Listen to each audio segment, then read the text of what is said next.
Olá, pessoal, tudo bem?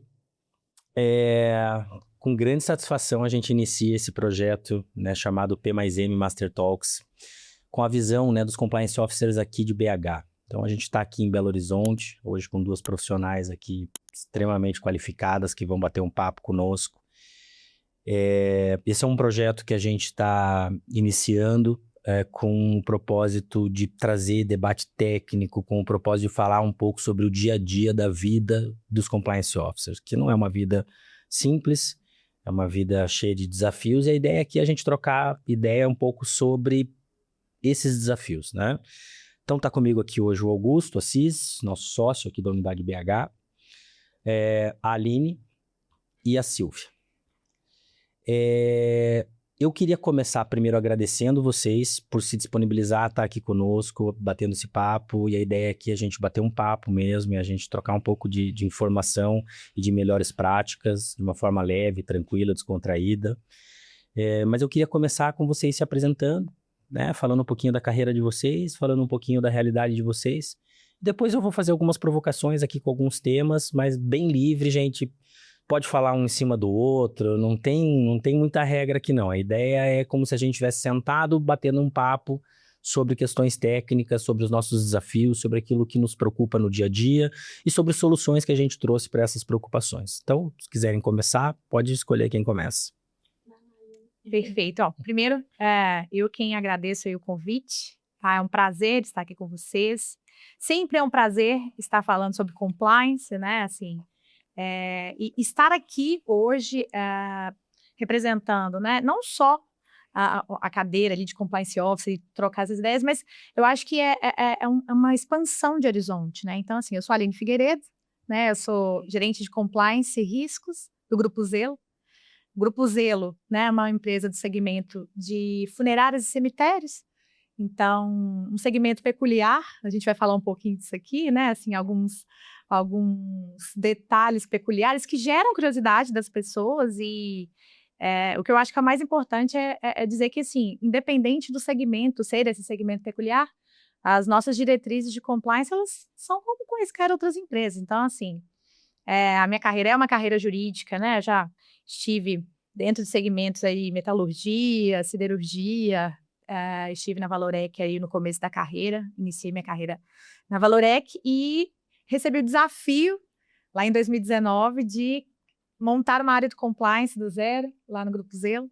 E eu acho que esse desafio é um desafio que hoje me move, né? Eu acho que a gente tem aí bastante coisa pela frente, e a gente vai falar um pouquinho sobre isso aqui, mas, assim, é muito bom estar aqui neste momento com vocês. Obrigada aí de novo pelo convite. Bacana, Aline. Bom dia, pessoal. Eu sou a Silvia, sou coordenadora da Anglo American. Hoje eu atuo com compliance, integridade, controles internos e governança. Anglo American, para quem não conhece, para quem já conhece, é uma empresa de mineração diversificada. A gente tem um portfólio mundial bastante diversificado e aqui no Brasil eu fico direcionada nas operações de minério de ferro. Uma empresa com mais de 100 anos de história, uma empresa de matriz sul-africana, mas hoje a nossa sede é em Londres, e aqui no Brasil a gente tem operações de minério de ferro e de níquel, mas hoje eu estou dedicada ao minério de ferro e a gente tem um escritório corporativo aqui em BH. É um prazer, muito obrigada ao Pironte Moro pelo convite. Falar de compliance, como a Aline falou, é sempre um prazer. Nós que gostamos de trabalhar com esse tema, achamos isso muito leve. Então, as pessoas nem sempre acham compliance uma disciplina leve, mas para quem gosta, é um assunto que deve ser tratado com leveza, porque faz parte da cultura, faz parte do nosso dia a dia. Compliance, ele não é só institucional, compliance no nosso dia a dia, na nossa vida. A gente fala de ética, a gente está falando da nossa vida. Então, eu acho que esse formato também de podcast contribui muito para a gente trazer leveza para esse tema que muitas vezes é carregado de rigidez, e não é para ser assim. Então, muito obrigada, bastante animada com o papo de hoje. Legal. Quer falar alguma coisinha? Eu quero só agradecer novamente. A Silvia é uma pessoa que, para além do aspecto profissional e de todas as trocas que a gente vem tendo aí nos últimos anos especificamente sobre compliance, é uma pessoa que é minha amiga há mais de 20 anos, né? A gente tem uma trajetória pessoal ali que acaba convergindo bastante. E a Aline, na hora que eu fui fazer o convite, não titubeou, né? Nem um segundo ali, já tocou. Falei, já aceitei. Eu não tinha nem acabado de falar e explicar o projeto, ela falou assim, já aceitei. Então, super obrigado. O propósito da conversa é exatamente esse, trazer um pouquinho do jeito mineiro, né? Nós abrimos há 6 meses atrás o escritório aqui de forma física em Belo Horizonte, mas já, historicamente falando, já temos um bom tempo de estrada ali com empresas mineiras, mas é muito para fortalecer essa concepção nossa e estar mais perto cada vez mais das empresas mineiras, com esse jeito bem acolhedor de ser e essa energia de colaborativa que nos move. Legal. Então vamos lá. Vamos puxar um pouco agora sobre o tema, né, que a gente veio aqui para conversar. Gestão de riscos na cadeia de fornecimento e no ecossistema de terceiros relacionados. Eu queria fazer só uma contextualizaçãozinha, até para a gente puxar o tom do bate-papo, né, que eu tenho a sorte e a honra mesmo de trabalhar com compliance mais de 2 décadas. Eu comecei minha carreira muito jovem, já no 4º ano de faculdade.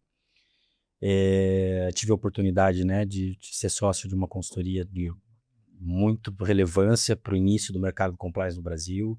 Fiquei lá por muitos anos.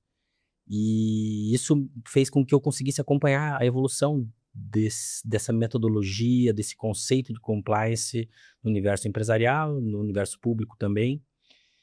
E eu entendo, né, e eu acho que esse é o entendimento técnico do nosso negócio, do nosso escritório, que a visão sobre o compliance como ferramenta de conformidade, ela já está um pouco ultrapassada, tá? Então, a questão regulatória é importante, mas ela não é determinante, né? Hoje, se você for fazer aí uma pesquisa, se eu perguntar para vocês duas aqui, por exemplo, se a motivação da área de compliance, da área de vocês, o fato dela existir é por conta de obrigação legal ou por uma questão de performance, muito provavelmente vocês entendem que ela já é muito mais do que se adequar à lei, uma ferramenta de gestão, de performance, de alinhamento, de conduta, rumo a melhores resultados, né? Então, quando a gente vai falar de gestão de carteira de terceiros, né, de relacionamento com terceiros, se a gente for falar sobre o aspecto legal, a gente vai falar sobre a questão de responsabilização objetiva, né, a gente vai falar que, né, eu preciso checar minha cadeia de fornecimento porque se eventualmente um ato de corrupção acontecer lá na ponta, eu vou ser objetivamente responsável.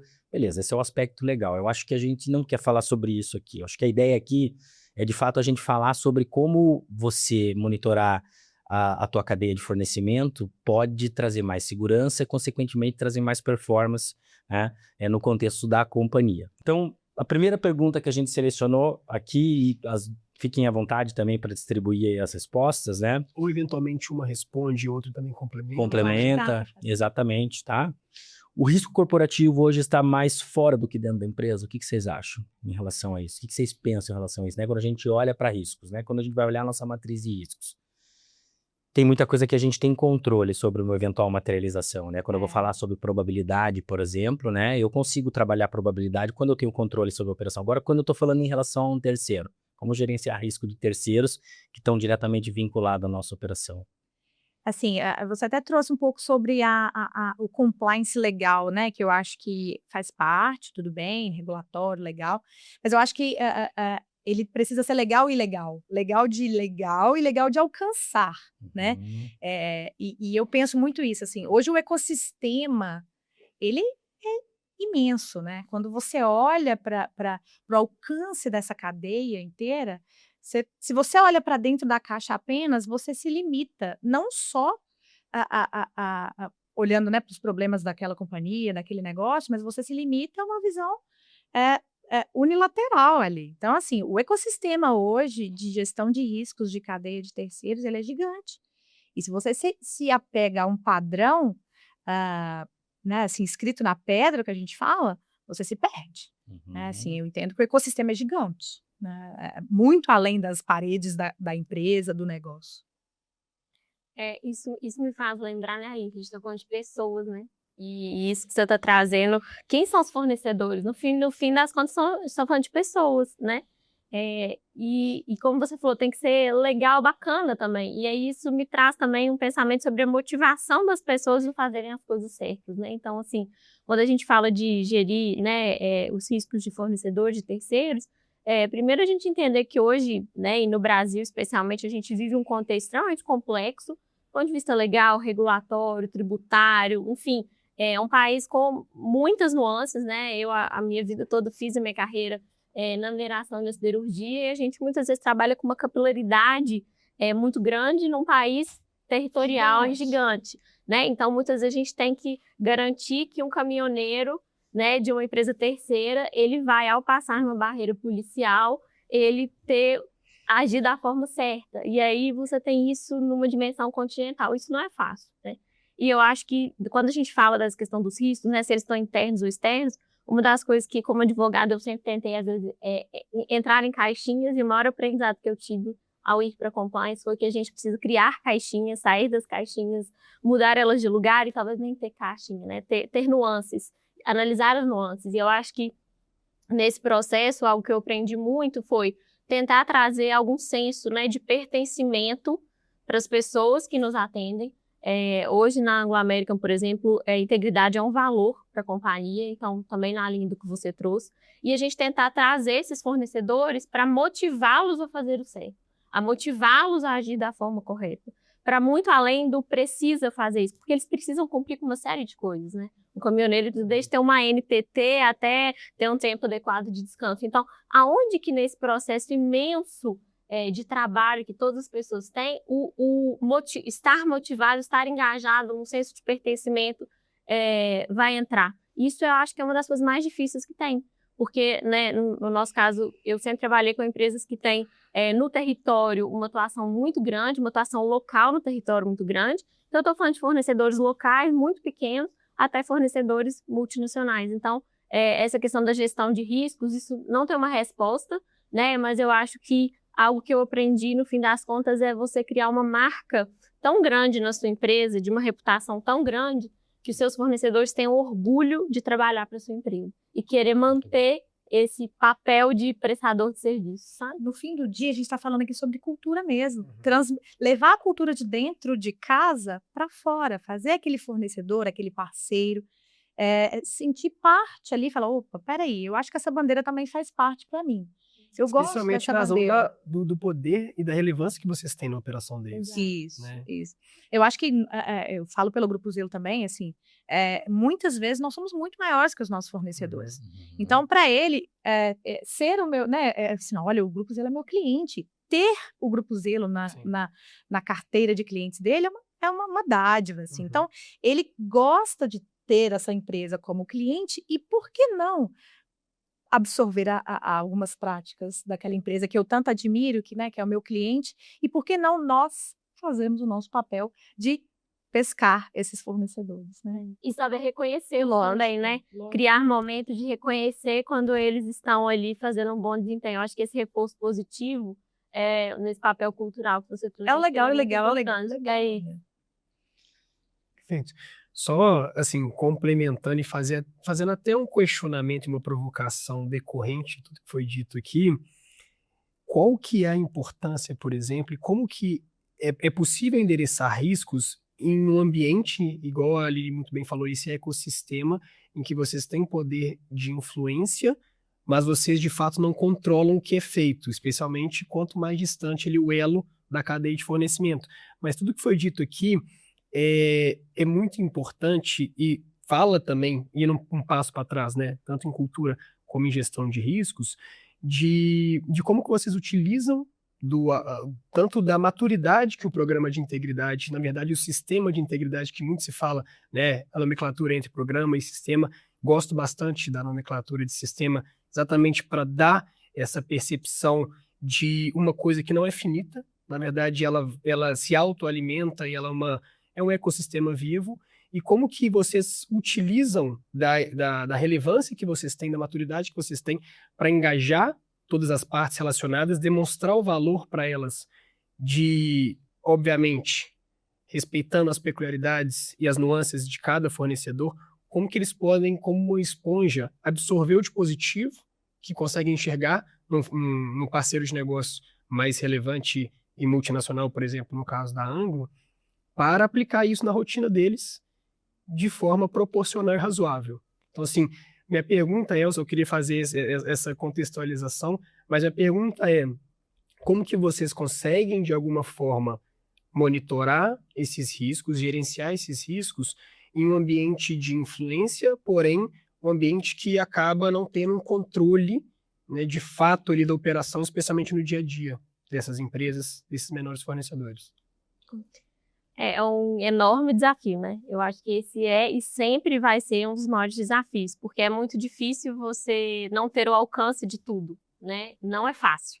E pensando no ponto de vista regulatório, a nossa responsabilidade objetiva passa por aí, a gente ter uma linha de defesa robusta caso aconteça algo, né? Então, eu acho que é o equilíbrio entre cultura e controle, né? Então, nem só cultura e nem só controle. Então, para aquilo que a gente consegue entrar com a cultura, a gente fazer muito bem uso dela. Para aquilo que não necessariamente a gente consegue, porque muitas vezes está fora do nosso alcance tão próximo, ou até pelo volume, né, é mais complexo, a gente entrar com determinados pontos de controle. E algo que é muito importante na gestão desses riscos e nesse sistema, eu entendo que é o apoio das áreas de negócio.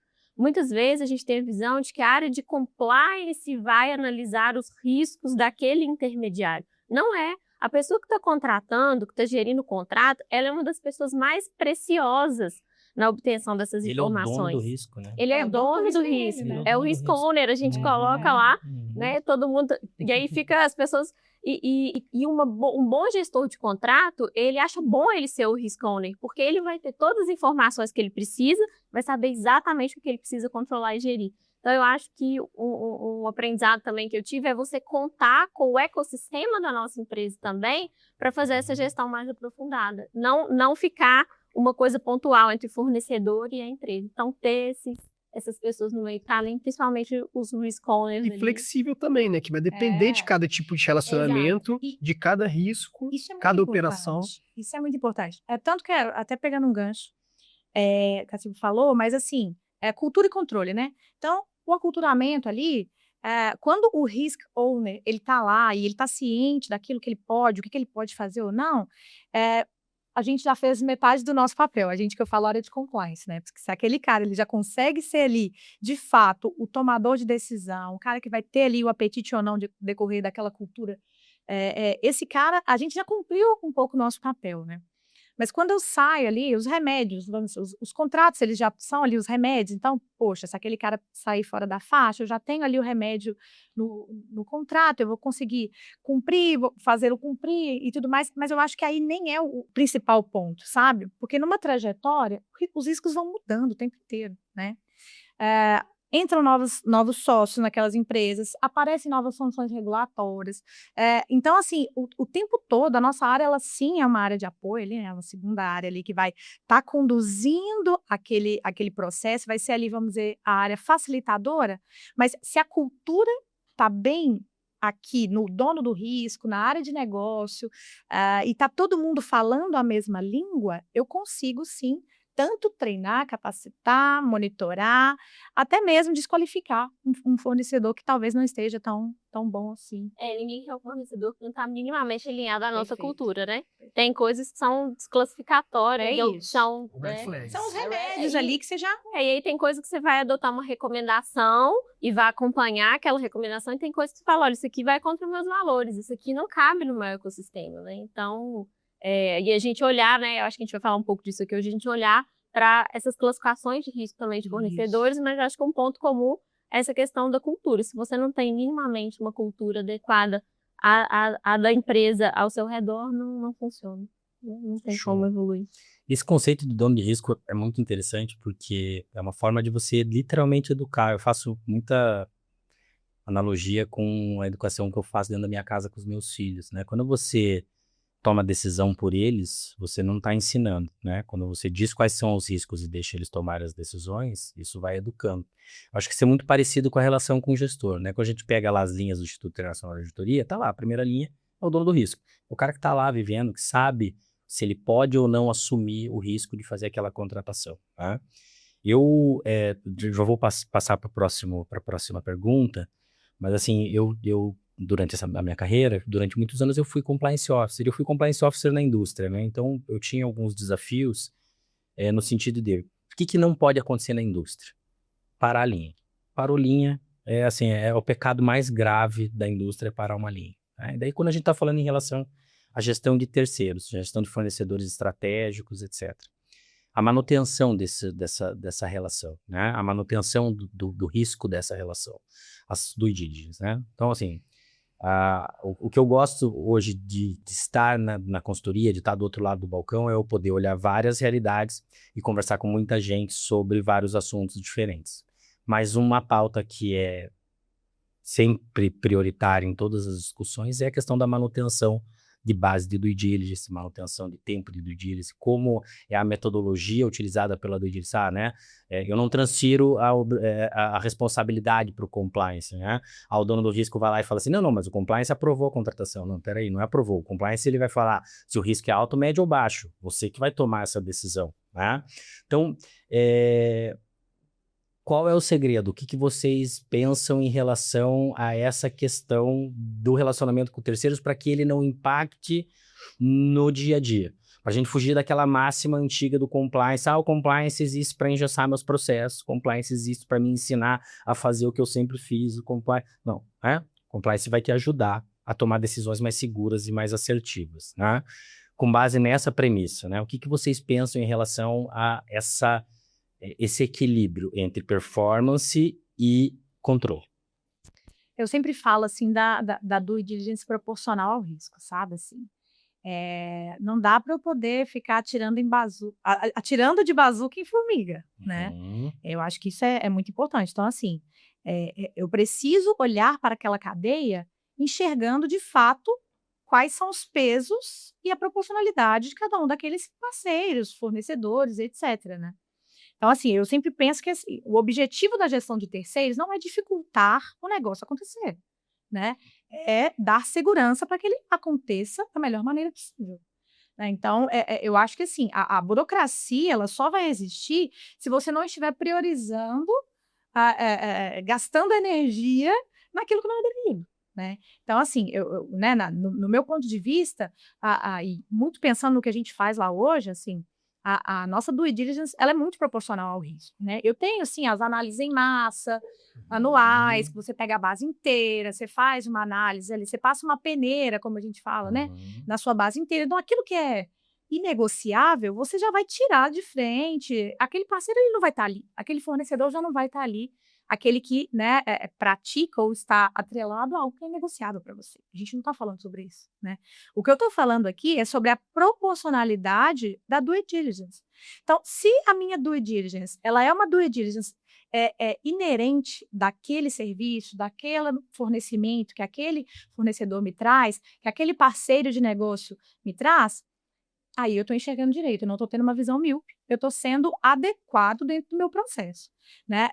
Eu não posso tratar banana como maçã, isso tem que ficar muito claro, porque senão a área de negócio vai achar que é burocracia. Poxa vida, tá agarrado lá no compliance, tá agarrado, igual mineiro fala. Tá agarrado lá no compliance. Então, assim, a gente não quer agarrar nada, né? A gente quer gastar energia com aquilo que de fato é necessário, eficiência.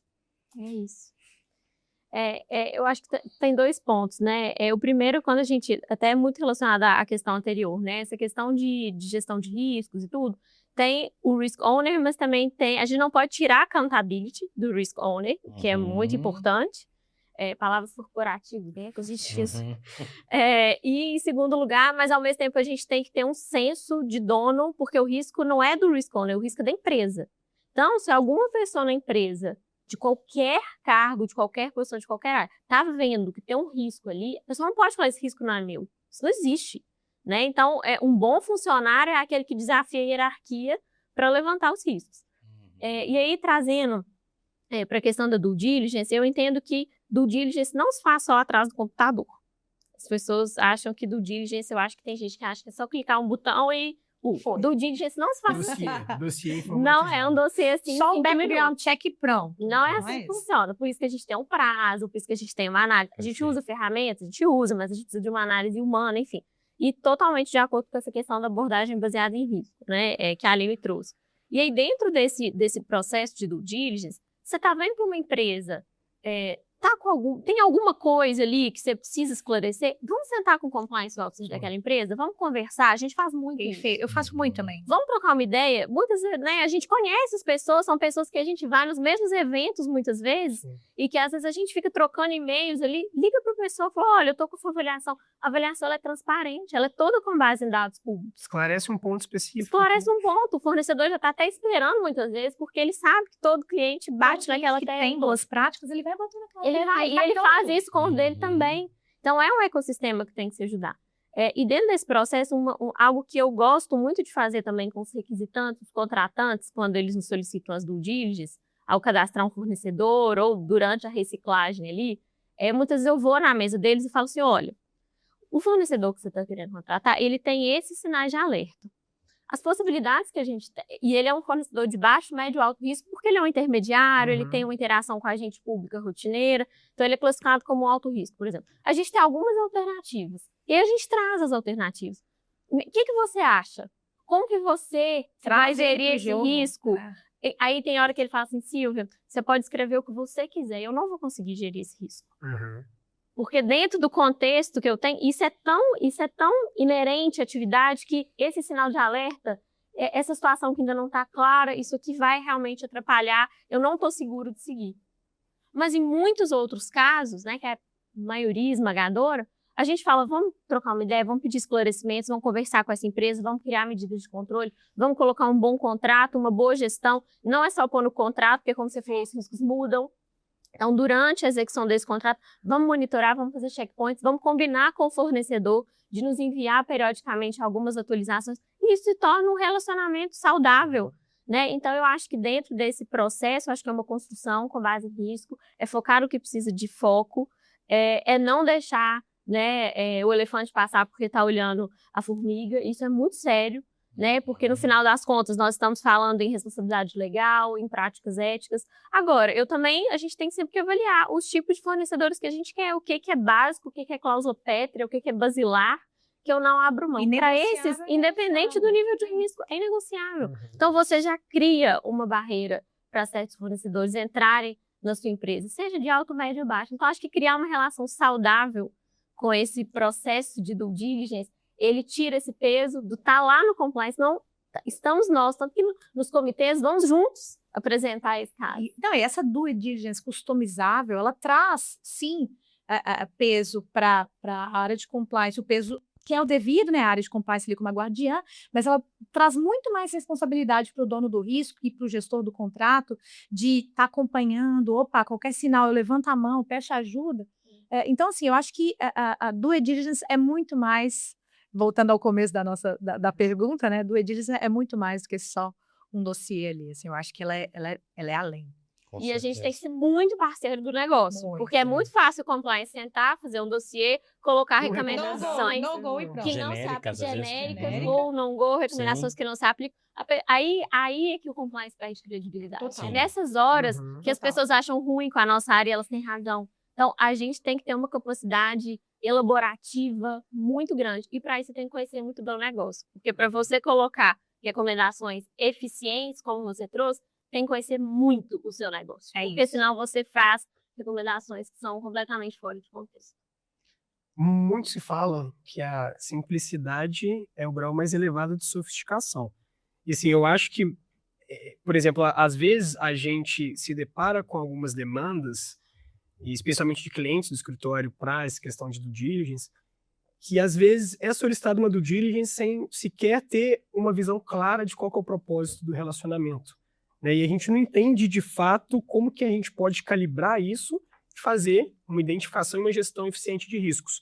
Então, assim, um exemplo bem grosseiro aqui, né? Às vezes, um fornecedor da região metropolitana aqui de Belo Horizonte, a gente está rodando um dossiê automatizado de uma base de sanções internacionais. Qual que é o propósito, qual que é a razoabilidade e a proporcionalidade desse tipo de diligência? Sendo que, às vezes, um formulário de conflito de interesse, por exemplo, que é bem enviado e bem conversado, bem explicado e bem preenchido por esse fornecedor, ele pode endereçar de forma muito mais efetiva um risco que é diagnosticado numa base pública de dados que não diz respeito à operação dele.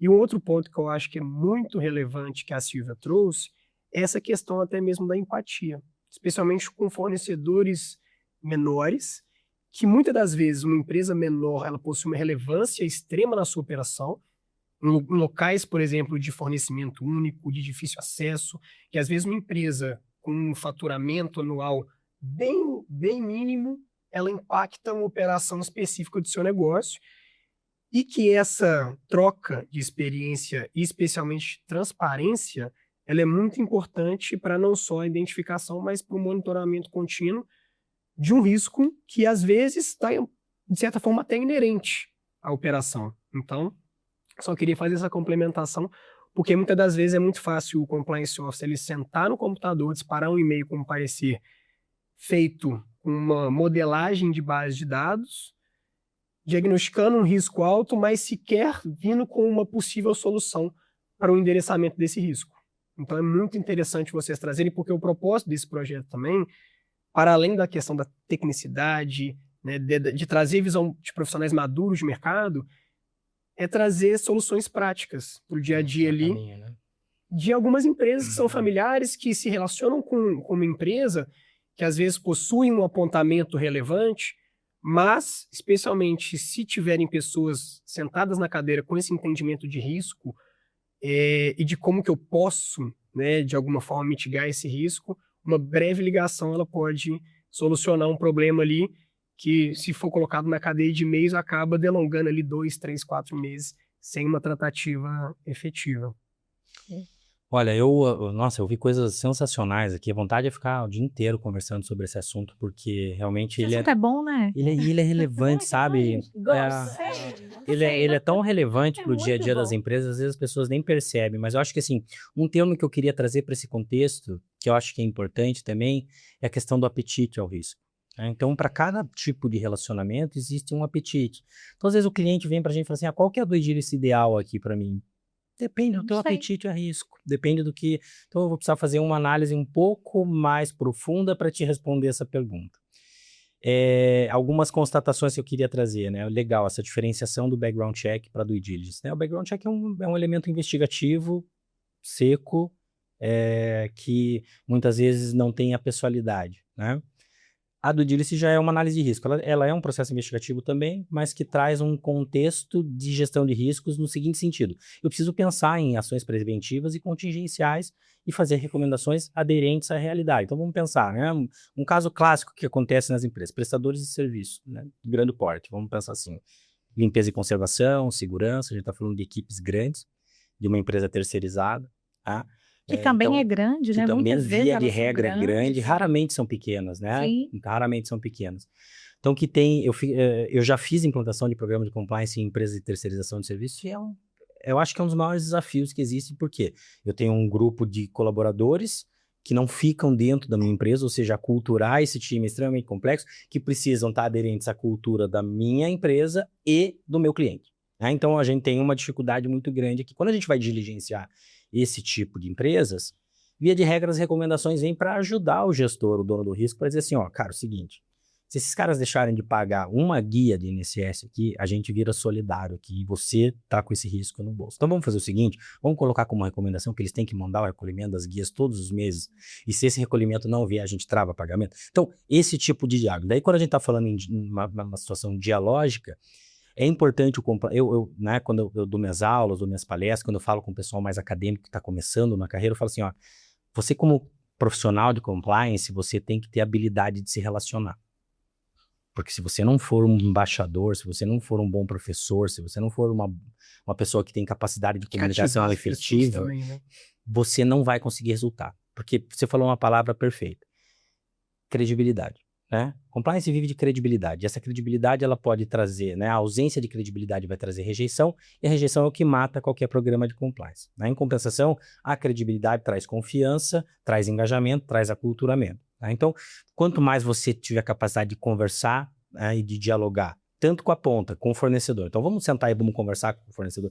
Pouca gente pensa nisso na due diligence, né? Eu penso no relatório, mas esse relatório ele pode ser complementado por uma conversa. Olha, eu conversei com o fornecedor, ele tem essa situação, ela está sendo gerenciada dessa forma e a gente tem que agir dessa forma. E daí sentar com o gestor também, com o dono do risco, para conversar com ele, para explicar para ele né, o relatório da due diligence. Por que é alto risco essa relação?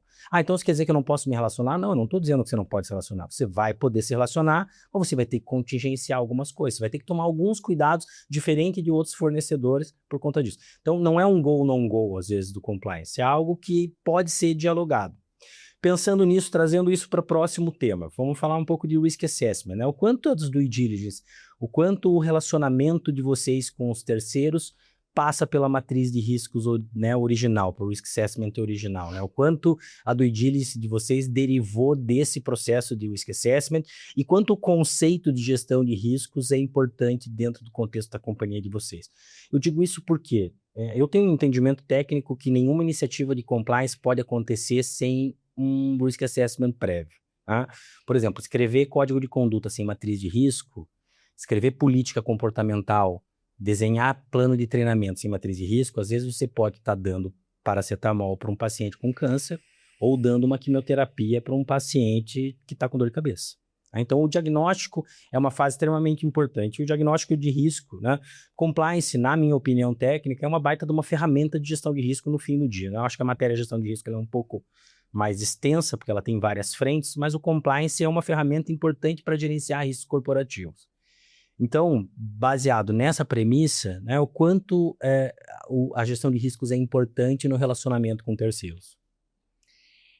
Trazendo lá para o nosso dia a dia, né, assim, a gente falou que o tempo todo de análises, né, de resultados de due diligence, e hoje a gente tem uma visão de gestão de riscos global, Grupo Zelo, que ela é quali e quanti. Ela é quantitativa, mas ela é qualitativa também. Então, eu estou sempre lá disposto a ouvir e entender como funciona aquele processo, como funciona aquela área e etc.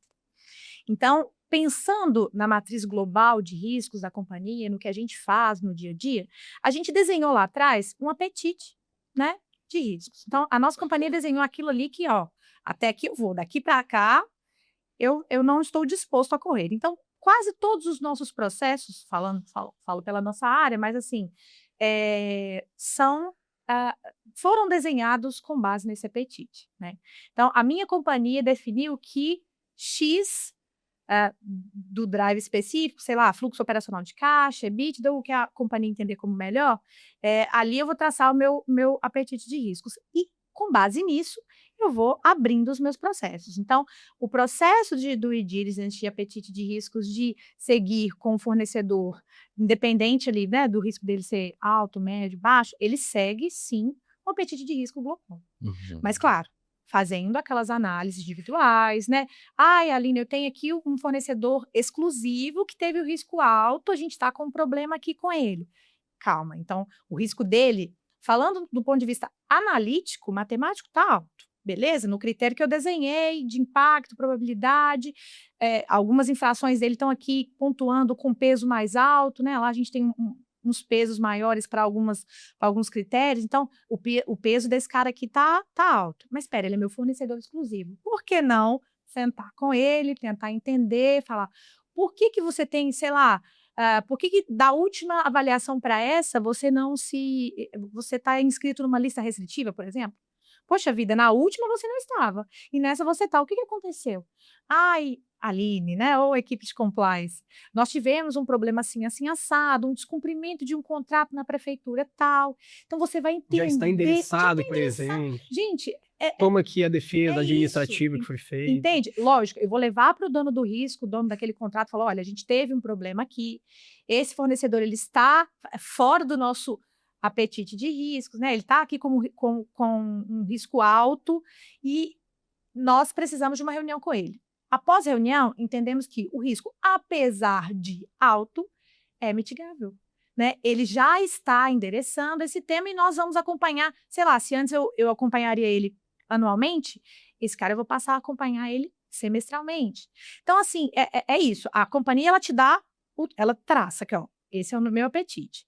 Nós viemos desse drive, assim, que a companhia traça para a gente. Você vai, endereça todos os seus processos, constrói todos os seus procedimentos com base nisso.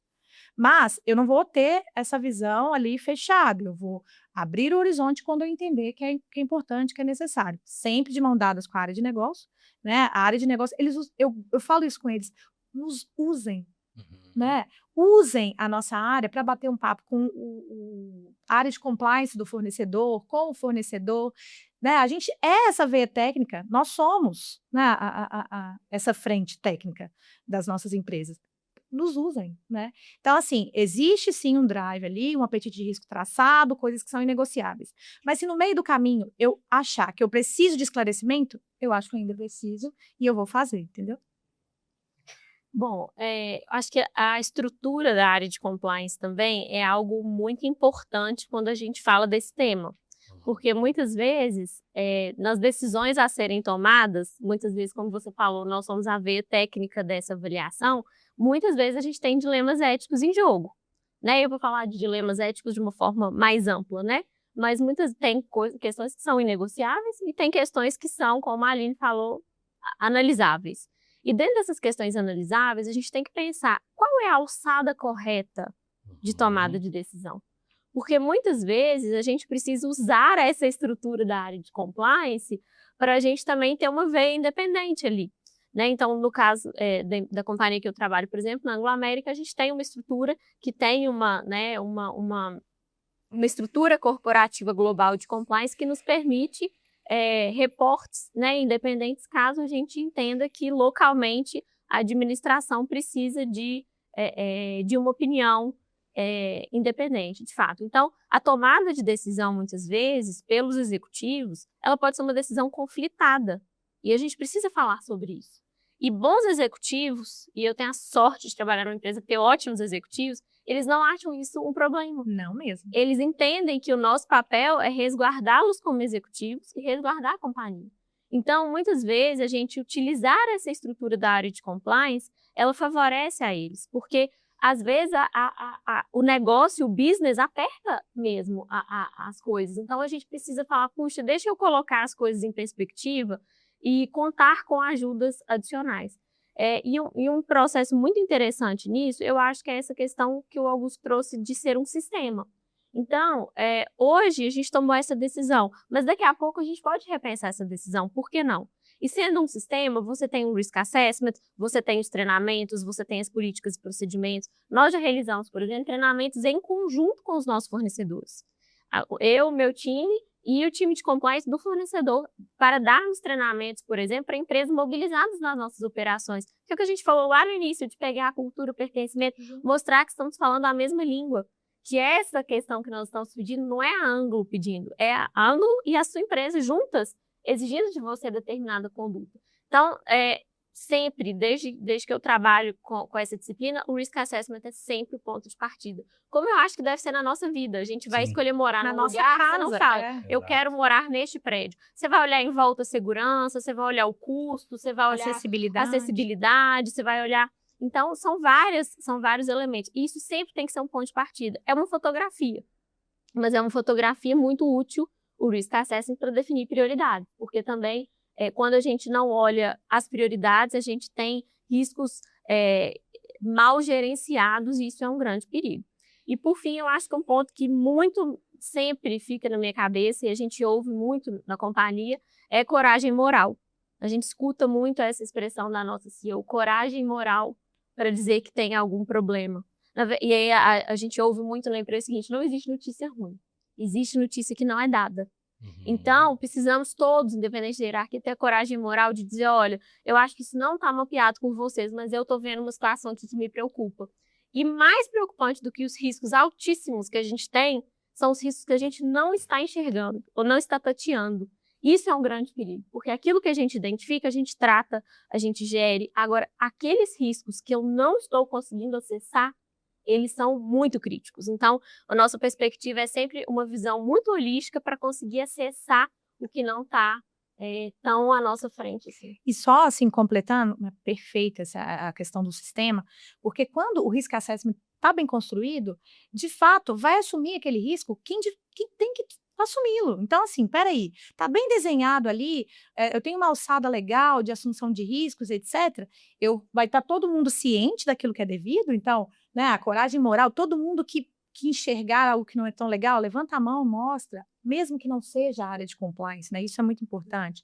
Mas que, de fato, quem vai assumir aquele risco por aquele fornecedor que né, tá classificado como um risco crítico, um risco alto, é quem tem ali a alçada para isso, né. Então o risk assessment ele surge, para poder, eu acho que assim, eu sempre falo, né, eu pego ele, coloco ele debaixo do braço e vou seguindo, que aí você tem certeza que você está tomando as melhores decisões possíveis, dentro daquela estrutura, dentro daquela, companhia, enfim. Justificadas, né? Você Justificadas. tem uma justificativa do porquê. Ter lastro é a melhor coisa que a gente pode querer, né? Totalmente. E não, e se pra gente é confortável, eu fico pensando Pra com um ele. executivo que toma uma decisão baseada um relatório emitido pela área de compliance, que está acompanhado, que a área de negócio está por dentro, né? Então, assim, eu acho sempre que o executivo ganha, a área de compliance ganha, a cultura da empresa ganha. Perfeito, show. Acho que várias coisas foram faladas aqui que eu gostaria de fazer alguns highlights aqui. Primeiro, por que a gente chama de sistema? Esse é um conceito que é lá do Marcelo Zenkner, do livro dele, e a gente emprestou, mas eu trabalho isso no dia a dia lá do escritório com a nossa equipe, no seguinte sentido: a gente costuma chamar de programa quando a gente está fazendo implantação. Hoje, no mundo privado, implantação quase não existe do zero, né? Normalmente é revisão. Porque o programa dá essa sensação de que ele vai acabar em algum momento, né? Que ele tem começo, meio e fim. Quando a gente fala em sistema tem a versão 1.0, 2.0, 3.0, então ele pode evoluir. E o mais importante, eu acho, desse conceito de sistema é que o sistema ele pressupõe a existência de usuários, tá? E um sistema ele é tão bom quanto a capacidade dos seus usuários de o utilizar. Então, assim, vamos pensar. Quem aqui sabe trabalhar com Excel, né? Todo mundo aqui sabe mexer no Excel. Quem é bom em Excel deve fazer uns 10% do que o Excel é capaz de fazer. Porque ele é um sistema que entrega muita solução se você for capacitado para. Então, quando a gente está falando em relação a isso, eu vou fugir um pouquinho aqui do tema rapidinho, mas assim, do tema não, vou fugir um pouco das perguntas do roteiro. Mas eu queria falar sobre algo importante, né? A Silvia trouxe uma questão bem relevante.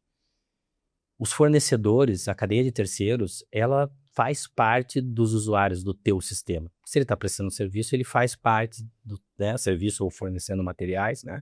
Ele faz parte. Então, aculturar essas pessoas e treinar e capacitar elas para usar o teu sistema é extremamente importante, né? Quanto você ensinou o teu fornecedor a usar o teu canal de denúncia? Várias das maiores investigações que eu conduzi na minha carreira vieram de cadeia de fornecimento, que estavam identificando algo que estava acontecendo de errado e que trouxeram. Eles foram capacitados para usar, eles têm acesso às políticas, ele tem acesso ao código de conduta. Então, essa parte, eu achei sensacional essa iniciativa da Ângulo de falar com os fornecedores, de fazer treinamento, de reunir, né? A gente tem um cliente que a gente faz um compliance day para os fornecedores, para falar sobre o que é importante e o que é relevante dentro do contexto do nosso cliente. Até porque antes da usabilidade vem a credibilidade. Se ele Sim. não confia, por exemplo, ele não vai reportar uma situação Exatamente. dessa. Ele sequer vai gastar tempo, né? E até vai ter receio de uma eventual retaliação caso levante o braço ali para uma situação, para uma potencial violação. Exatamente. E eu também queria destacar na fala de vocês algo extremamente legal, que é calibrar a questão da due diligence, né? Você ter esse elemento de calibração, que daí eu já vou para a próxima pergunta puxando esse gancho. A gente tem um grande cliente no escritório que recentemente a gente fez uma revisão da política de due diligence. Então, eles têm dentro lá das diretrizes dele, uma das diretrizes é que eles segregam uma parte dos rendimentos da companhia para doações que tragam efeito, e a gente vai falar um pouquinho de SG no final, mas que tragam efeito na comunidade e o entorno, né? Então, eles têm esses valores lá. Recentemente, teve um furacão lá no estado do Paraná, destelhou uma série de casas lá, e a empresa ia fazer uma doação para o município para fazer, para arrumar essas casas. Aí você vai fazer uma due diligence da prefeitura, tá lá o prefeito. Eu queria descobrir um prefeito no Brasil que não passa tem uma mídia due negativa diligence. de Exatamente. Então, assim, aí eu vou deixar de fazer o processo de doação porque o prefeito não passa na due diligence? O que o pessoal que perdeu o telhado da casa lá tem a ver com as improbidades do prefeito? Então, a gente calibrou essa política deles no sentido de, ok, vamos fazer medidas preventivas. Então, vamos pedir prestação de contas. Eu vou mandar o dinheiro e eu quero uma prestação de contas e eu vou auditar essa prestação de contas para ver se isso está coerente. Então, eu estou sugerindo, né, que eu posso fazer, mesmo a due diligence trazendo alto risco porque tem ali uma improbidade que o cara está respondendo, por exemplo, mas eu vou trazer medidas para prevenir isso. Aí eu vou já para a próxima pergunta. Tecnologia. Não tem como a gente fugir do mundo da tecnologia, né? Todo mundo hoje está, principalmente quem é da minha geração, está vivendo aqui um encontro geracional absurdo agora, onde a gente precisa entender que a tecnologia vai tomar conta de muitos processos e de muitas coisas. Até onde a tecnologia consegue apoiar nesse contexto do relacionamento com terceiros. Porque provavelmente se eu jogo numa IA essa análise do meu cliente lá em relação... Não sei se a IA vai ter a sensibilidade de perceber que tem pessoas que estão sem telhado em casa e que precisam, né? Então, até onde a tecnologia é amiga e até onde a tecnologia é inimiga dentro do contexto desse relacionamento com terceiros, na opinião de vocês? Bom, eu acho excelente a gente ter uma tecnologia muito positiva, porque é um gap meu. Eu realmente não sou a pessoa mais ligada em tecnologia, talvez eu seria um profissional muito pior se eu não tivesse esse apoio. Então, eu sou uma grande entusiasta da tecnologia. Acho que como tudo na vida, se bem usada e usada com equilíbrio, só tem a nos acrescentar. Eu acredito que temos que usar o melhor dos dois mundos. Pegar as pessoas e alocá-las em atividades que vão desenvolver o seu maior potencial, e muitas vezes o maior potencial de muitas pessoas é em desenvolver ferramentas de tecnologia ou em aprimorar o uso dessas ferramentas. Então, acho que a área de compliance também tem crescido muito em termos de sua multidisciplinaridade, suas equipes com formações diversas. Então, acho que é muito importante uma área de compliance, até para a gente ter uma visão mais holística, ter uma área de compliance multidisciplinar, com pessoas, inclusive, que sejam muito boas nessa parte de tecnologia. E eu entendo que a gente deixar as pessoas também focadas em atividades analíticas de apoio em tomada de decisão, de emissão de recomendações, de suporte à auto-administração, de suporte ao time, né, da operação. Então, aquilo que eu gastaria tempo no Excel fazendo, eu posso estar lá com a minha operação conversando com eles e deixar um robô ou uma ferramenta rodando ali. Então, entendo que a tecnologia ela vem para agregar dados, para trazer um volume, uma acuracidade para as informações, principalmente ali numéricas ou dados mesmo, cruzamento de informações, com uma capacidade, um alcance que, honestamente, eu jamais conseguiria. Então, e ao mesmo tempo, a gente tem que pensar muito na questão do viés, né? Nós, como seres humanos, temos vieses e a tecnologia também, muito possivelmente. Então, eu acho que até um outro ponto de discussão, o que está por trás, né, dos parâmetros ali tecnológicos e tudo mais, mas eu acho que é o melhor dos dois mundos. Então, a gente utilizar isso e gastar o tempo certo com a tecnologia para a gente poder dedicar tempo a pessoas. Eu acredito que a área de compliance é uma área de pessoas. Então, ainda que a gente esteja falando de due diligence, pode ser a atividade mais burocrática do mundo. O nosso foco ele precisa ser em pessoas. E também a análise de dados voltado às pessoas. Então, acho que ter essa curiosidade, essa rapidez, muitas vezes a gente está em discussões, né, de grandes projetos, de grandes situações, a gente precisa de uma resposta rápida, sem chance de erro, ou mínimos erros, na verdade. E aí a tecnologia nos traz isso. Agora, o contexto, aí, como você trouxe muito bem aqui, o ser humano é que vai ter. E eu acho que é o que a gente tem de melhor. Então, acredito que a gente pode ter o melhor dos dois mundos, fazendo um bom uso, tendo parceiros de tecnologia muito confiáveis, porque a tecnologia também, se ela não for muito bem confiável, muito bem utilizada, ela pode trazer danos enormes, mas não é a tecnologia, é o uso que nós fazemos dela. Então, eu acredito que é um grande parceiro. Eu também concordo, e assim, eu acho que a tecnologia, ela amplia a nossa capacidade analítica, né? Então, assim, a olho nu, numa simples pesquisa, né? Eu também penso, quando eu comecei a carreira, você procurava as coisas no Google, procurava saber, né, o passado daquela empresa ali no Google, você tentava ali do jeito que você podia e tudo mais. Botava no Google Maps ali, para ver a fachada da empresa. Isso.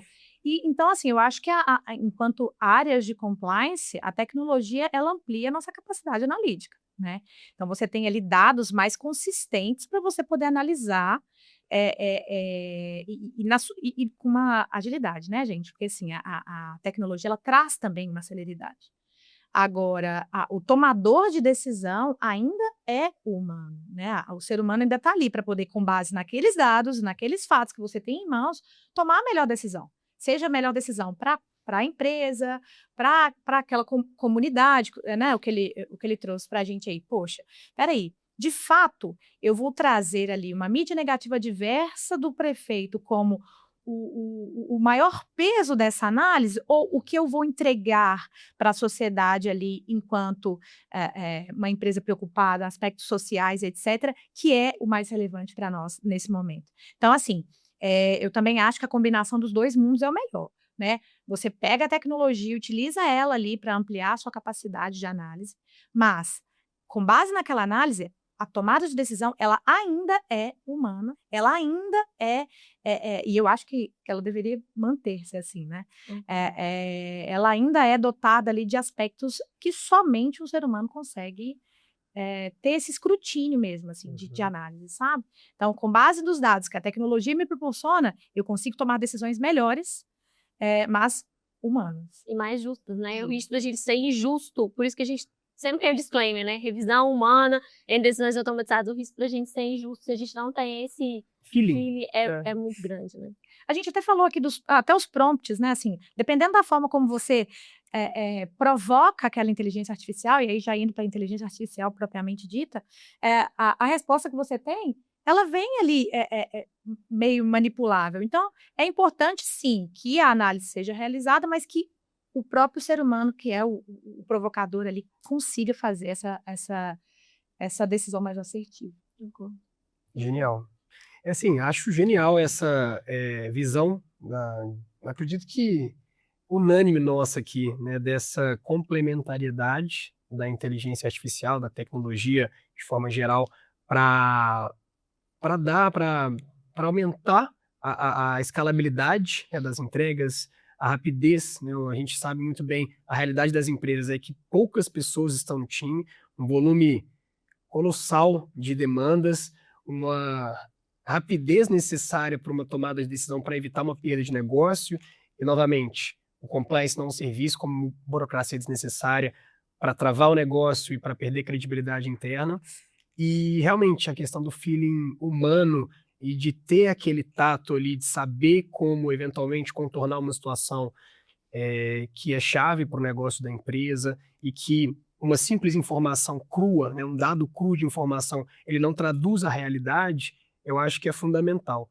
Então, pelo menos eu espero, né, que no futuro a inteligência não substitua essa visão humanizada mesmo, né, de ter essa sensibilidade, mas certamente vai agregar bastante força laboral aí, e operacional para que as entregas sejam mais robustas e cada vez mais céleres.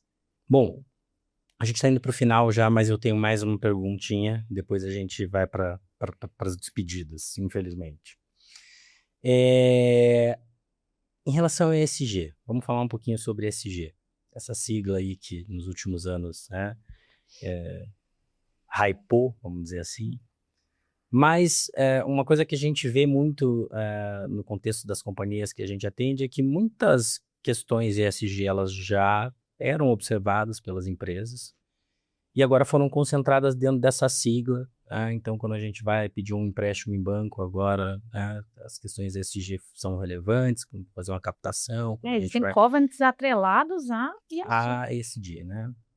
E na relação com a cadeia de terceiros, vocês observam, vocês têm alguma métrica, vocês têm algum critério, vocês têm algum tipo de orientação em relação a isso? Como que funciona no dia a dia de vocês essa questão do ESG relacionado à cadeia, né, de fornecimento? No nosso ambiente lá, né, assim, a gente tem ali essa responsabilidade compartilhada, né? A gente tem temas que a gente endereça com um pouco mais de afinco, então, do ponto de vista ambiental, a gente tem alguns pontos que a gente analisa com um viés bem forte. Pouco se sabe, mas os negócios de cemitério, eles têm um viés ambiental muito grande, assim, não como a mineração, mas a gente tem uma questão ambiental muito forte, severa. Então, os nossos times de meio ambiente, eles são o time é grande, um time de 12 pessoas para poder fazer as análises, etc. Então, a gente tem bem dividido lá, a gente tem, né, um time voltado bastante para meio ambiente, a gente tem um time do social também, e aí entra um ponto muito importante do Grupo Zelo, né?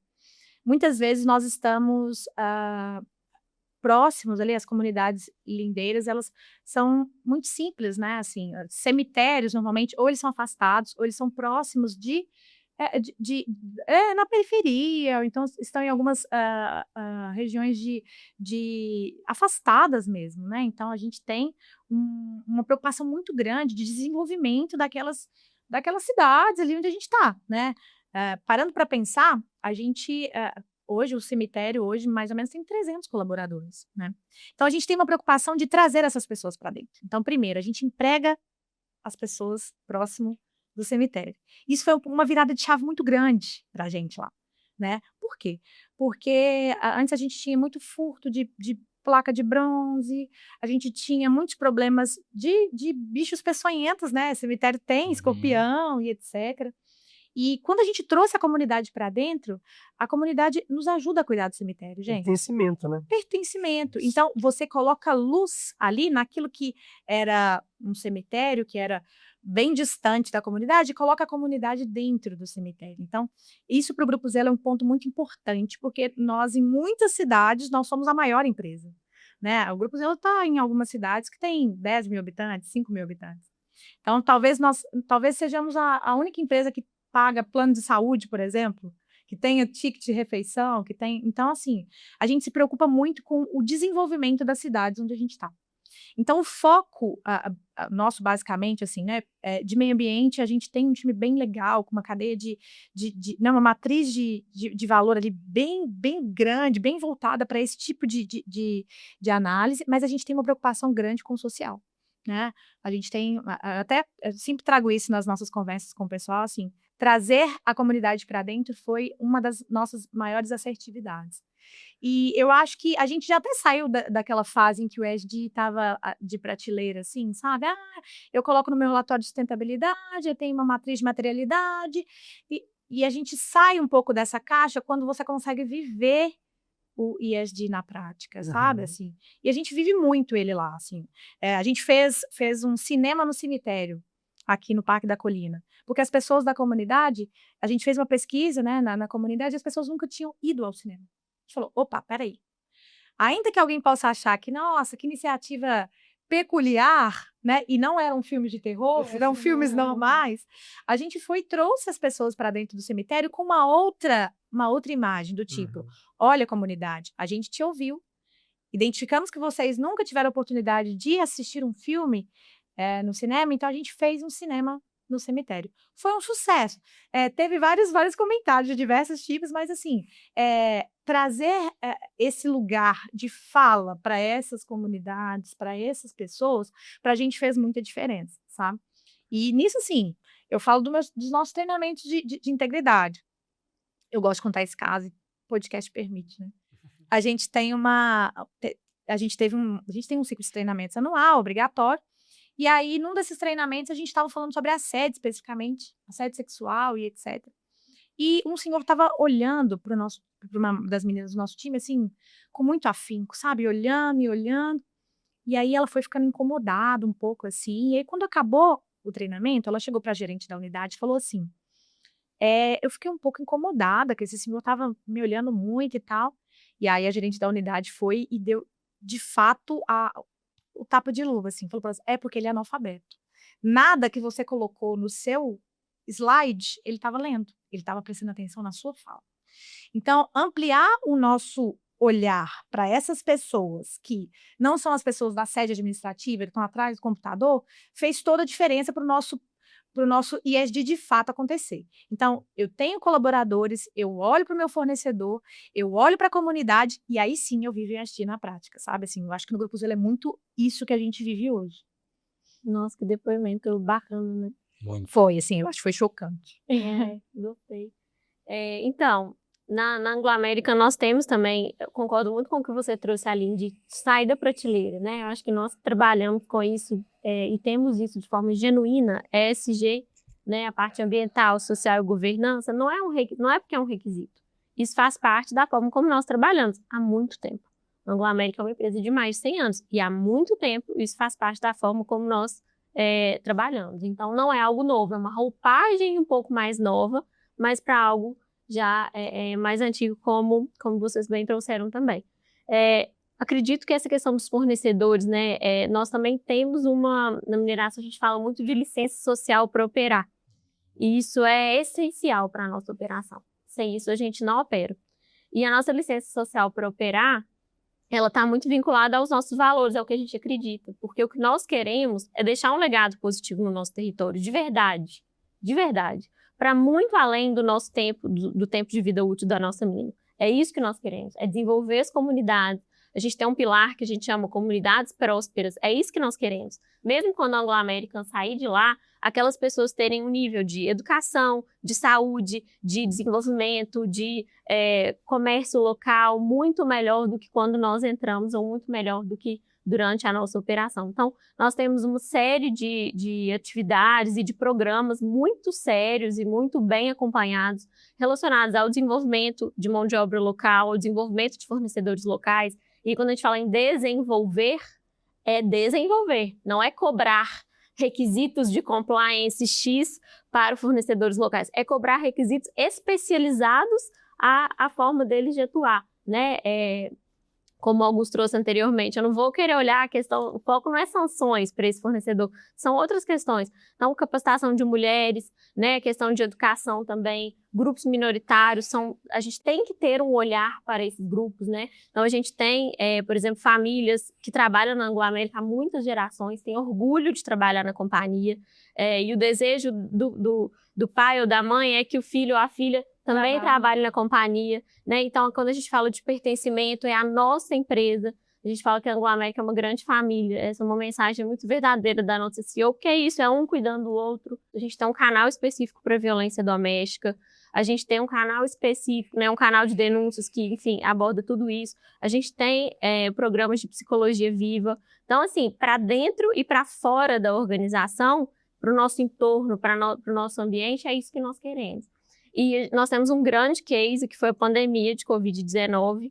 É um momento absolutamente triste, em que as nossas operações, elas continuavam ali, os empregos das pessoas, eles continuaram, e a gente precisou tomar algumas decisões, quando, né, comentamos há pouco de doações e tudo mais, como manter a governança forte num momento de crise. Então, esse é um grande case da Anglo American, porque a gente estava falando ali da vida de pessoas. Então, as nossas doações, elas não podiam ser burocráticas demais, porque tinham pessoas precisando de respiradores para respirar, né? Tinham pessoas precisando de máscara para enfim, para a gente contribuir. E aí a gente, junto com a nossa comunidade, a gente fez um trabalho que eu tenho muito orgulho de dizer que foi muito brilhante, e nos nossos comitês também, na nossa estrutura de governança, nós fizemos uma estrutura específica para gerir essa crise da pandemia do Covid-19, com um nível de celeridade nas tratativas sem perder o controle, porque momentos de crise também são momentos são muito arriscados para que a gente perca esse controle. Então, a gente precisava ali prestar contas. Então, eu tenho muito orgulho de estar numa empresa em que tem tantas questões ambientais, sociais, de governança, que a gente tem um olhar muito verdadeiro para tudo isso. E, no final das contas, a gente fala de credibilidade, de reputação. A Anglo American tem um grande desejo, que é ser a empresa referência em mineração até 2028. E quando a gente fala isso, não é ser a melhor empresa, é ser a empresa referência. Porque a gente entende que quando nós somos referência, as outras empresas vêm junto com a gente, tanto do setor como de fora do setor. Então, ser o exemplo não é ser melhor que ninguém, é ser uma referência que vai trazer todo mundo junto. E a gente quer muito que essas comunidades tenham prosperidade verdadeira e longeva, mesmo depois do fim da vida útil da nossa mina. Quando você fala isso, assim, me lembrou também, assim, e é um orgulho tremendo também, sabe? Quando eu olho, assim, eu estive no Grupo Zelo à frente aí da área de compliance já na pandemia, e assim, a nossa área foi diretamente afetada, né? Porque o meu colaborador, ele não foi reconhecido como o médico e o enfermeiro, mas era ele que ia ao hospital, buscava e levava ao cemitério. Sim. Então, assim, a gente teve que ter um cuidado com as pessoas muito grande nesse momento, né? Porque o meu colaborador, ele não queria voltar para casa, porque ele estava com medo de passar doença para a família dele, mas ele não poderia deixar de trabalhar, porque todos os dias os gráficos de óbitos, eles eram muito grandes. E, assim, guardadas as devidas proporções, né? A Anglo tem mais de 100 anos, o Grupo Zelo Esse ano a gente vai completar 2017, 26, o Grupo Zelo vai completar 9 anos em 2026. E são 9 anos de uma escolha de nascer corretamente, sabe? Assim, o Grupo Zelo escolheu nascer correto. Compliance by design. O Grupo Zelo escolheu nascer assim, né? Ainda que seja um segmento não regulado, ainda que seja uma companhia que começou ali com poucos colaboradores de hoje, né? A gente tem aí 3 estados, 3.000 colaboradores, etc. Mas o Grupo Zelo escolheu começar de uma maneira certa. E nascer certo te coloca à frente léguas, assim, né? Então, todas as vezes que eu olho para desses últimos 9 anos, esse ano completo 7 anos de Grupo Zelo. Então, eu estou lá desde sempre, assim, desde 2 anos de empresa. Eu tenho um orgulho tremendo, e as pessoas falam, nossa, Aline, mas é uma empresa de cemitérios funerários. O que a gente consegue entregar, sendo essa empresa que trabalha ali no momento mais difícil da vida das pessoas, que é quando você perde alguém, me enche de orgulho também, porque você é uma empresa nova, mineira de essência, né? Mineiro tem as suas peculiaridades, além de ser, né, um coração gigante, etc., mas o mineiro é desconfiado e etc. Então, nós crescemos mineiro de essência, né? E hoje a gente está em 3 estados, mas um orgulho grande de escolher começar correto e de alcançar fornecedores, colaboradores, comunidades, da forma mais acertada possível, sabe? Então, esse orgulho Me lembro de um cordel que vocês fizeram, maravilhoso. Quem não conhece, um cordel incrível, né? A gente fez uma campanha, porque quando a primeira unidade no Nordeste que a gente comprou, a gente falou assim, eu preciso falar a língua desse pessoal. Eu preciso falar de integridade, mas de um jeito que ele vai assimilar. E aí a gente fez um concurso que chamava o Cordel da Integridade. Então, a gente desenhou o cordel, né? O nosso time lá tem ótimos profissionais, pessoas, né, super capacitadas, e a gente desenhou o cordel e eles tinham que interpretar. A melhor interpretação, olha o prêmio. Essa pessoa, né, ele mais um acompanhante, viriam a Belo Horizonte conhecer a sede do Grupo Zelo. Passar 3 dias aqui conhecendo Belo Horizonte, etc. Gente, nós recebemos 80 interpretações de cordel e votar foi difícil, porque todos estavam muito bons. E aí o colaborador que venceu, e é isso é o que você fala de mudar a vida das pessoas, né? O colaborador que venceu, ele trouxe um colega de trabalho, ele poderia ter trago a esposa, mas ele falou, não, porque eu e fulano, a gente nunca tinha andado de avião. E eles vieram. Passaram um dia, né, lá com a gente, depois passaram um dia conhecendo Mineirão, Igreja da Pampulha, Inhotim. E assim, honestamente, quando você olha para essa campanha, você vira e fala assim, é tão pouco, né? É tão pouco para a gente poder alcançar a vida das pessoas, assim, do ponto de vista de compliance, integridade, a gente pode fazer muito mais, tanto para a nossa cadeia de suprimentos, tanto para a nossa cadeia de parceiros, colaboradores. Então, assim, eu tenho muito orgulho dessa história, da trajetória, e o cordel é um trem lindo. Eu fiquei encantada. Um ponto que eu esqueci de comentar, quando você trouxe aqui, né, agora por último, a questão aí dos fornecedores da cadeia, eu acho que a gente fazer dos nossos fornecedores esses parceiros estratégicos. Né? A gente falou disso, acho que o tempo todo. Então, quando a gente fala desse desenvolvimento no território, é trazer os fornecedores para que eles sejam parceiros e não só prestadores de serviço. O desenvolvimento local daquela pequena empresa que você trouxe ali, você desenvolve a comunidade ao redor, nós da Anglo American também, é você desenvolver a ponto de aquele fornecedor começar a fazer a diferença na terra dele, sim, no local dele, e começa pequeno mesmo, até você ter uma parceria com fornecedores multinacionais que vão desenvolver uma solução que vai reduzir a emissão de algum gás, né, enfim, uma solução, uma peça que vai ser algo inovador com um descarte mais ambientalmente adequado. Então, eu acho que é muito interessante essa troca, porque somos de segmentos diferentes, com histórias diferentes, mas eu acho que quando os objetivos eles são muito parecidos, a gente vê que o caminho ele se conecta. Então é muito interessante ter essa troca de essa escolha aqui de empresas tão diferentes, mas acho que se identificam nas dores, nas alegrias e nos desafios da jornada. Né? No fim do dia, as dores e as delícias, elas se parecem.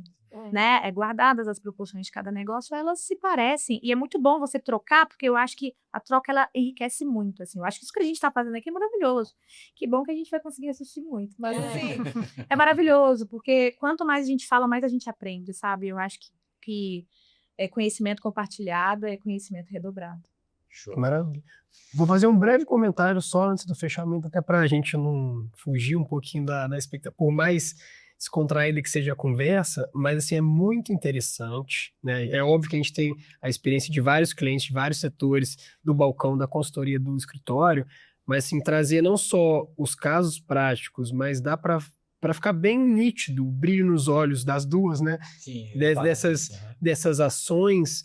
E quando a Aline fala, por exemplo, então, às vezes as pessoas acham que é pequeno, eu tenho um posicionamento diverso, porque eu acho que são as pequenas ações ali que o ESG, na minha visão, ele é fácil ser publicizado em grandes projetos, em grandes iniciativas, em um acervo documental robusto, mas a essência dele, ele se traduz muito nessas pequenas ações do dia a dia, que as pessoas, elas são beneficiadas, as vidas são mudadas, e no final do dia elas acabam se tornando multiplicadores ali do programa, né, que é uma corrente do bem, igual a Silvia falou. Porque aí se eventualmente, né, ele vá se relacionar com, ele venha a aumentar a sua operação, a ganhar mais robustez e complexidade ali, né, na prestação de serviços, certamente ele vendo valor, né, com vocês como esses tomadores, esses formadores de opinião, na verdade, ele certamente vai replicar isso para a cadeia dele e vai cascateando e, de novo, formando um ecossistema muito benéfico, né? Não só para o relacionamento direto, mas para o futuro mesmo de relacional ali daquele parceiro de negócio. Então, é muito interessante, sabe? Então, é só parabenizar aí vocês pelas iniciativas e certamente elas traduziram, né, um benefício não só para essas pessoas, para essas empresas, mas retornaram, né, em benefício também, tanto da Anglo como do Grupo Zelo. Legal. Infelizmente, eu tenho que finalizar, eu vou dar uma palavra final para vocês se despedirem, mas eu queria rapidamente fazer alguns apontamentos importantes aqui. Primeiro, assim, né, eu amo Belo Horizonte, né, o Augusto tá aqui para não me deixar mentir, eu gosto muito daqui por várias razões. Acho que a única coisa que eu não gosto daqui é do trânsito, o resto... Não, mas por mais que Belo Horizonte seja legal, também tem eu aqui, né? Sim, eu tô aqui, então assim, é um mix também, não é só Belo Horizonte. Com certeza. Mas assim, né, eu gosto do povo, eu gosto da comida, eu gosto do pão de queijo, do café, da cachaça, tem muita coisa boa aqui. Mas eu acho que o que eu mais gosto aqui é o quanto quando eu venho para cá, como eu volto enriquecido nos debates técnicos que eu tenho com os profissionais daqui, né? Eu acho que foi muito feliz essa nossa escolha de fazer esse podcast aqui, pelo tanto que a gente vai agregar de valor para o mercado de compliance de forma geral com esses vídeos. Eu acho que isso aqui vale ouro. Mas acho que a gente teve aqui, mais do que uma aula de técnica, a gente teve uma aula de brilho nos olhos. Eu acho que o que mais me inspirou aqui, né, se eu tivesse mais no começo da minha carreira, eu colocaria currículo nas duas empresas aqui, porque vocês me inspiraram aqui a querer fazer parte do projeto de vocês, porque é muito legal a forma como vocês colocam a técnica e como vocês devem inspirar as pessoas dentro da estrutura de vocês. Parabéns. Obrigado pela troca, obrigado pelo tempo que vocês disponibilizaram em estar aqui conosco. E agora uma palavrinha final para vocês se despedirem e a gente dar tchau para o público. Não, eu estava falando assim, né? A gente começou falando disso, né? De gostar de falar de compliance, então o brilho nos olhos é inevitável. Não tem jeito, assim, é acreditar no que você faz, né? Você sai da sua casa todos os dias para fazer algo que no fim do dia você vai chegar e falar, nossa, o dia foi difícil, o trabalho foi árduo, mas que satisfação, né? Que satisfação entregar isso, que vai muito mais do que só para as nossas empresas, para os CNPJs dos quais a gente trabalha, mas para as comunidades, para esses fornecedores, para os colaboradores. Então, assim, eu acho que todas as vezes que vocês me convidarem para falar sobre compliance, eu sempre vou dar com esse brilho nos olhos. Então, eu agradeço, foi ótimo. A nossa foto foi muito boa, assim, obrigada. E, enfim, assim, sempre que voltar a Belo Horizonte, pode me convidar, porque eu também gosto de tomar um café com pão de queijo. Também gosto. Bom, agradeço muito, é uma honra estar aqui, eu acho que é muito bom estar com pessoas que acreditam no que fazem. Então, assim, muito obrigada, Eduardo, Rodrigo, Augusto, Aline. Acredito que compliance é algo que a gente precisa falar e falar mais. Acho que a gente nunca pode parar essa jornada. Já conquistamos muitas coisas, mas ainda falta muito pela frente. né? Eu acho que todos nós temos muitos desafios e essa área se transforma cada dia mais. E essa área, cada dia mais, entra na vida das pessoas. Então, na Anglo-América, nós temos nosso propósito é melhorar a vida das pessoas por meio da mineração. Então, isso é algo que nos motiva todos os dias. E a nossa área de compliance, a nossa área de integridade, ela tem que servir a esse propósito. Então, acho que nós temos que, independente dos propósitos de cada empresa, olhar para qual é o nosso propósito nessa área, no local que nós estamos, no nosso trabalho.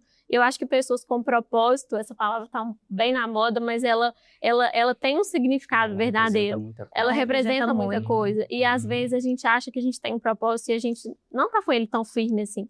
Então, o que eu tenho aprendido muito nessa área, na Anglo-América, é ter propósito de verdade. Aquilo que a gente faz com propósito dá resultado, não tem outra solução. Então, e aqui em Belo Horizonte temos muitas pessoas com propósito.